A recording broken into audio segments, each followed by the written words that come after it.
Arthur the Rat. Once there was a young rat named Arthur who could never make up his mind. Whenever his friends asked him if he would like to go out with them, he would only answer, "I don't know." He wouldn't say yes or no either. He would always shirk making a choice. His Aunt Helen said to him, "Now look here, no one is going to care for you if you carry on like this. You have no more mind than a blade of grass." One rainy day, the rats heard a great noise in the loft. The pine rafters were all rotten, so that the barn was rather unsafe. At last the joist gave way and fell to the ground. The walls shook, and all the rats' hair stood on end with fear and horror. "This won't do," said the captain. "I'll send out scouts to search for a new home." Within 5 hours, the 10 scouts came back and said, "We found a stone house where there is room and board for us all. There is a kindly horse named Nellie, a cow, a calf, and a garden with an elm tree." The rats crawled out of their little houses and stood on the floor in a long line. Just then the old one saw Arthur. "Stop," he ordered hoarsely. "You are coming, of course." "I'm not certain," said Arthur, undaunted. "The roof may not come down yet." "Well," said the angry old rat, "we can't wait for you to join us. Right about face. March." Arthur stood and watched them hurry away. "I think I'll go tomorrow," he said calmly to himself. "But then again, I don't know. It's so nice and snug here." That night, there was a big crash. In the morning, some men with some boys and girls rode up and looked at the barn. One of them moved a board and saw a young rat, quite dead, half in and half out of his hole. Thus the shirker got his due. Kit. The quick little kitten thinks it bit a pretty big fish. Dress. Many of Jeff's best friends slept in mesh tents in pleasant weather. Trap. The harrowing black cat dashes at any man and lands on the plaid carriage. Lot. The honest swan stops and acknowledges the fox dodging the bothered wasp. Strut. Mother loves butter that comes from the southern countryside. Foot. The butcher should put the pudding in the wooden nook to cook. Bath. Can't half the staff asked to transfer to the enchanted castle in France.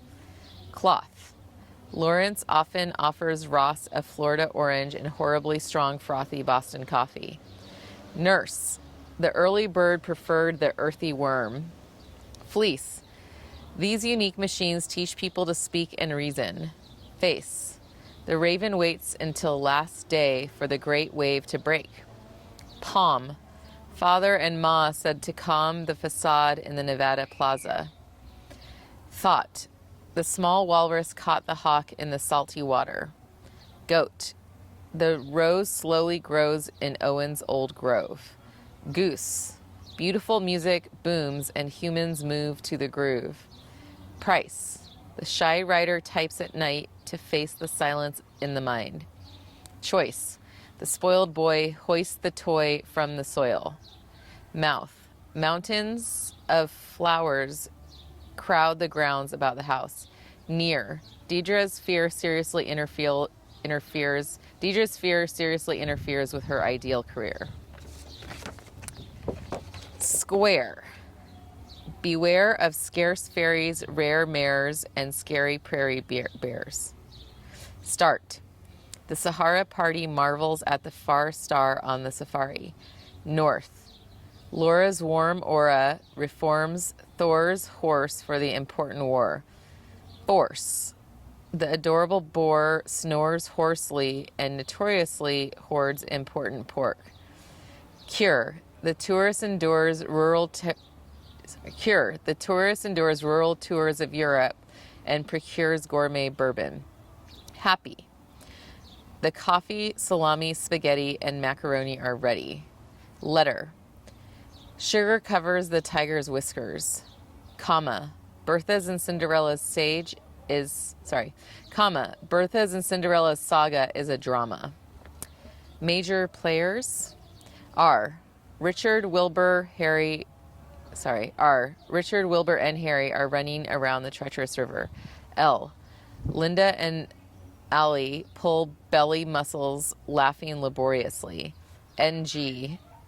The singing mockingbird is swinging on the ring and dings the awning.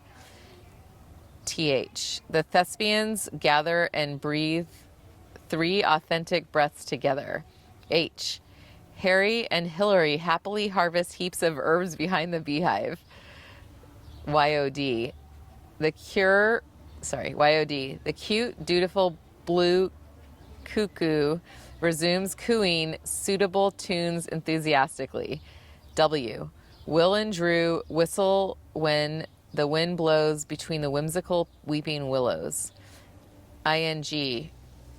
Miss Fanning is walking and hiking in Wyoming. S. Susie lives in her sister's house on Easy Street with her Siamese cats and Siberian husky dogs.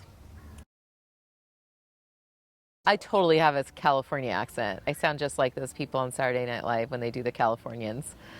I have a very, not as exaggerated, but very California accent. And what do you think about that? I mean, I notice it. I don't think other people notice it, but I notice it big time. I can kind of tell the western part of the United States. So I don't really like it that much. It's very nasally, but I've heard myself on video and recording so many times being a teacher that I'm used to it now. And I know that you have bone conduction, so I know when you first hear your voice on video or recorded, it sounds awful, but I've gotten used to it. Like that's just how I sound. My mom makes lasagna for all special occasions, so we have that. I'm trying to think of anything else. For Christmas, we had a tradition. My brother and I would give each other our gifts on Christmas Eve, but that's about it. Yeah.